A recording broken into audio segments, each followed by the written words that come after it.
नमस्कार साथियों, स्वागत है आप सभी का हमारे YouTube चैनल स्मार्ट स्टडी 101 पर और मैं हूँ दिव्या वर्मा। दोस्तों, आज की क्लास में मानसरोवर खंड के 7वीं छंद की व्याख्या को हम कंप्लीट करेंगे और यदि आपने इससे पहले की क्लासेस अभी तक नहीं देखी हैं तो जाकर देख लीजिए। हर एक क्लास आपके लिए बहुत ही ज़्यादा महत्वपूर्ण है। तो चलिए फिर पढ़ना शुरू करते हैं। सबसे पहले हम बात करेंगे संदर्भ की। तो संदर्भ आपका वही रहेगा जो आपको फर्स्ट वीडियो में बताया जा चुका है।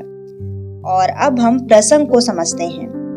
तो जैसा कि आपको पिछली क्लास में बताया गया था कि सखियों ने 2 दल बनाकर खेलना शुरू कर दिया।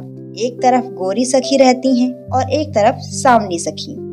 तो यहाँ इन पंक्तियों में कवि बताते हैं कि खेलते खेलते एक सखी अपना हार खो बैठती है, सरोवर के जल में अपना हार खो बैठती है और सभी सखियां मिलकर उसके हार को ढूंढने का प्रयत्न करती हैं। तो उसी का चित्रण यहाँ पर किया गया है।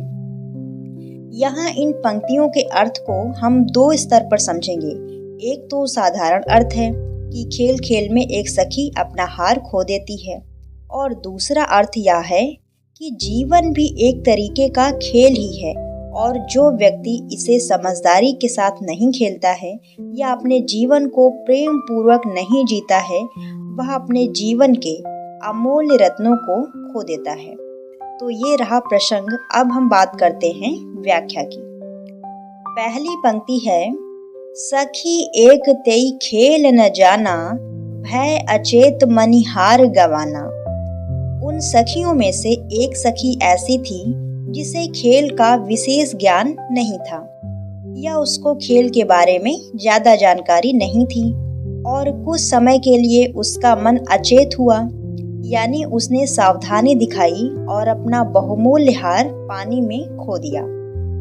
फिर अगली पंक्ति है, कमल डार गही भय बेकरारा, कासो पुकारो ओपन हारा।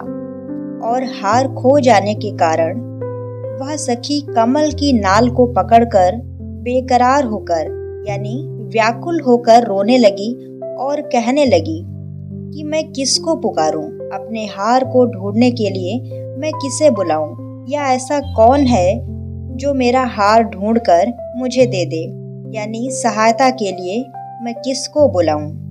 अगली पंक्ति है, किति खेलय आयो एहि साथा, हार गवाई चले ले हाथा।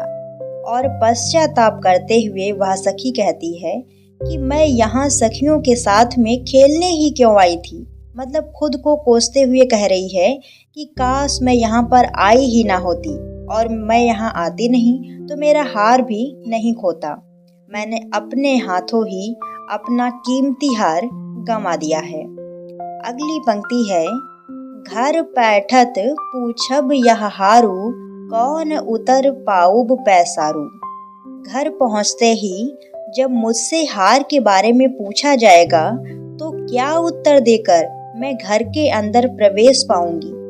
अर्थात अब मैं अपने घर वालों को इसके बारे में क्या जवाब दूंगी कि मैंने अपना हार क्या किया। अर्थात यहाँ पर कवि ये बताना चाह रहे हैं कि यदि व्यक्ति अपने जीवन का निर्वाह प्रेम पूर्वक नहीं करता है तो वह भी अपने जीवन की कीर्ति को या अमूल्य रत्नों को खो देता है, और परमात्मा के घर में जब उसके अच्छे कर्मों के बारे में पूछा जाता है तो उसके पास बताने के लिए कुछ भी नहीं होता है। अगली पंक्ति है, नैन सीप आंसू तस भरे, जानो मोती गिरहि सब ढरे। उसकी आंखें सीप के समान आंसुओं से भरी हुई हैं और मोती रूपी आंसू उसकी आंख से लुढ़क रहे हैं, यानी वो रो रही है और उसकी आंखें आंसुओं से भरी हुई हैं। अगली पंक्ति है, सखिन कहा बौरी कोकिला, कौन पानी जह कौन ना मिला। इस पर सखियों ने कहा, अरे तू तो भोली कोयल है, ऐसा कौन सा पानी है जिसमें हवा के कारण लहरें ना उठती हूँ। कहने का तात्पर्य यह है कि ऐसा कौन सा सुखी जीवन है जिसमें 2 पल का दुख ना हो। अगली पंक्ति है, हार गवाई सो ऐसो रोवा, हेरी हेराए ले जो खोवा। अरे सखी, तू हार के लिए इतना क्यों रो रही है? रोने से क्या होगा? जो खो गया है उसे ढूंढने का प्रयत्न करो। तुम भी ढूंढो और हम सब भी मिलकर ढूंढते हैं। फिर अगली पंक्ति है जो कि एक दोहा है।